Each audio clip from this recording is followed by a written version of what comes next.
pas devant l'autre et armés de leur voix, plus de 1000 marcheurs se sont réunis ce matin contre la loi du pays sur l'obligation vaccinale.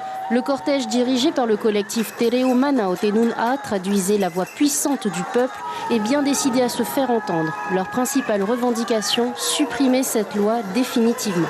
On nous prive de nos droits, on est contrôlé, on est surveillé, on ne peut plus faire ce qu'on veut. On est obligé, on est dans une dictature et nous on n'en veut pas. On veut retrouver notre liberté, pouvoir être libre d'aller où on veut, de choisir la vie qu'on veut. Et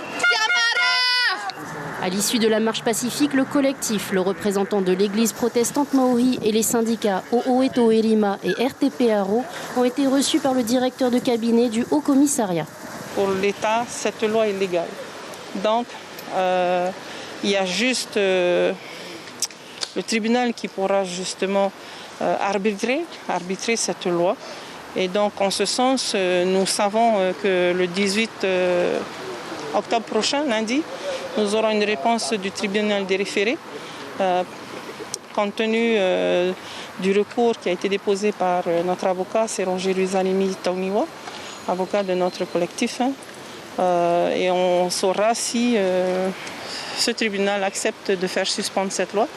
Les membres organisateurs ont ensuite été entendus par les ministres de la Santé, du Tourisme et des Grands Travaux à la présidence.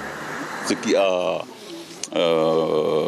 mis la population en colère, c'est qu'il y avait déjà des patrons dans les entreprises qui ont mis des pressions sur les travailleurs. Si vous ne vous vaccinez pas, ils ont appliqué la loi. Alors que l'application, c'est le 23. Il faut attendre la date d'application. Pourquoi ils ont appliqué avant? Et je crois qu'ils ont pris cette loi comme occasion pour licencier des travailleurs. Et ça, c'est pas acceptable. C'est inacceptable. Les manifestants ne comptent pas s'arrêter là. Ils seront de nouveau dans la rue les 21 et 23 octobre prochains. Les membres du gouvernement n'ont pas souhaité s'exprimer sur le sujet. L'information en continu sur Polynésie la première, Internet et réseaux sociaux.